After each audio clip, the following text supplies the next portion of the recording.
Vamos a hacer un repasito en cuanto a al análisis gramatical, para aprovechar que ya estamos acá. Este material que le puse de nombre Recalculando, recalculando, tiene que ver justamente con hacer como una especie de repaso de cuestiones que ya vimos en relación a la gramática, ¿no? A la gramática oracional. En toda estructura oracional vamos a encontrar un núcleo de la estructura, que es un núcleo léxico. porque, ¿Por qué es léxico? Porque selecciona los otros complementos o los otros participantes de la estructura de acuerdo a su naturaleza léxica. Y esto lo vimos cuando, por ejemplo, vimos que el verbo llover no puede seleccionar, no puede exigir ningún argumento porque es un verbo ceroádico. Entonces, es la propia naturaleza de esa palabra lo que hace que no pueda exigir argumentos. Porque, bueno, llover, no podemos decir que alguien llueve, ¿no? Y no podemos decir que llueve alguna cosa, siempre llueve lluvia, ¿sí? Entonces, en este sentido, el núcleo léxico, que en nuestro español en general es un verbo conjugado, va a seleccionar sus argumentos, que son exigidos, recuerden, los va a seleccionar de acuerdo a su naturaleza léxica, es decir, de acuerdo a su significado. Así como vimos también que hay verbos que indican acciones, que son particularmente de seres humanos o por lo menos de seres animados, solo requieren la presencia del sujeto, son monádicos en este sentido, solo exigen un argumento, ¿no? Como vimos, ejemplos como dormirse, nacer, morir, saltar, correr, cantar, sonreír, ¿no? Llorar. Todas esas acciones solamente exigen la presencia del sujeto, o sea, quién llora, por ejemplo, quién sonríe, ¿no? Quién corre, quién salta, quién llega, ¿no? Quién viaja. ¿Por qué exige solo un argumento? Porque el resto de la información está contenida dentro del mismo verbo. Por eso mismo es que hablamos del núcleo léxico. Léxico significa conjunto de palabras listadas en una lengua. Nuestro léxico son el conjunto de palabras que existen en el español y que significan alguna cosa. Entonces, no hay duda que el verbo viajar significa alguna cosa, ¿no? Significa básicamente que alguien se traslada de algún lugar a otro lugar, ¿no? Entonces, en la propia naturaleza del verbo viajar se encuentra el significado de lo que dice.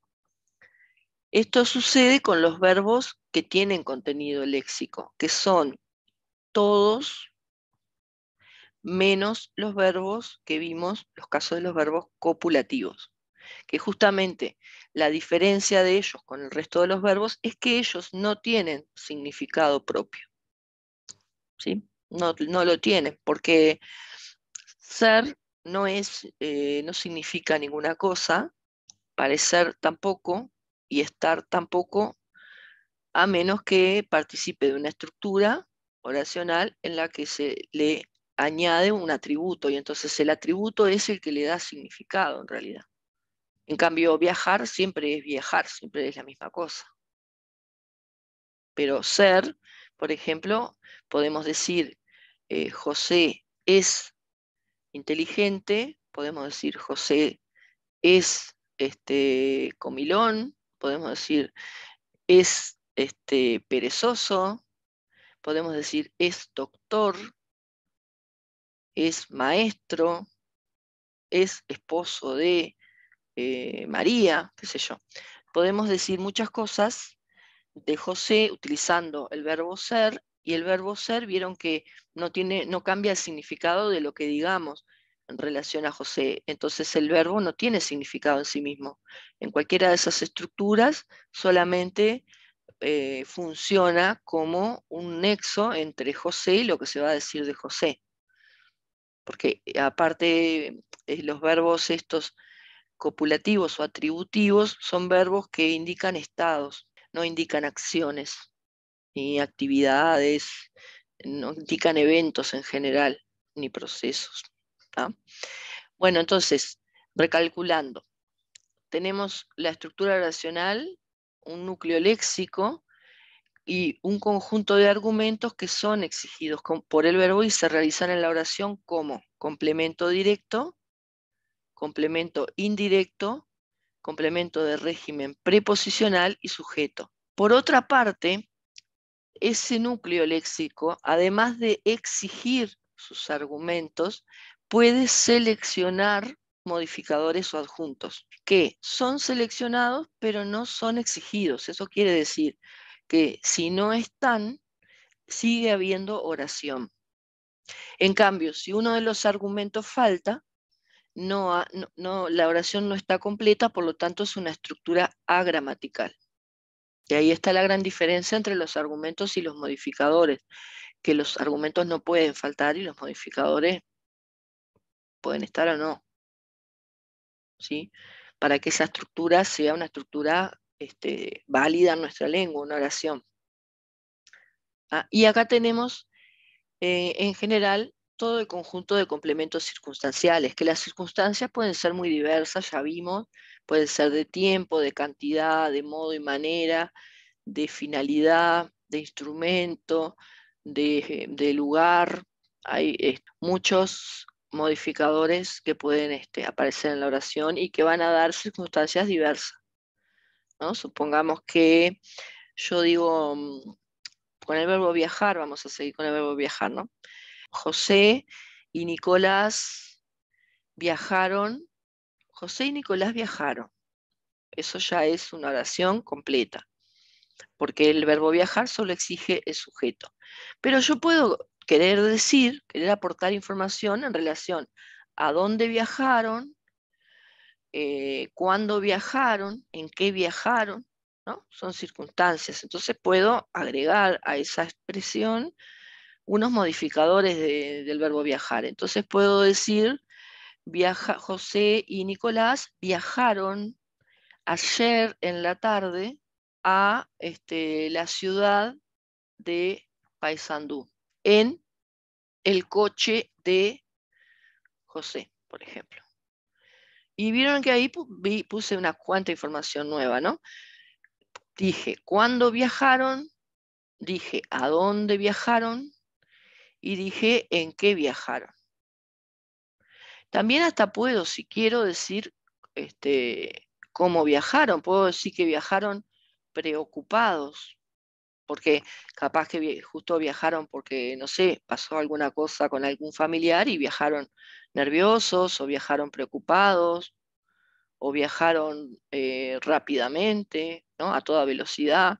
Y ahí estoy poniendo otro modificador que es de manera, de modo o de manera, que es la manera en que viajaron, ¿no? Cómo estaban ellos cuando viajaron o cómo fue ese viaje. Depende, porque si digo viajaron enojados, me refiero a ellos, pero si digo viajaron rápidamente, me refiero al hecho de viajar. Viajaron velozmente, por ejemplo, me refiero a qué es lo veloz. La forma de viajar no son ellos veloces, ¿no?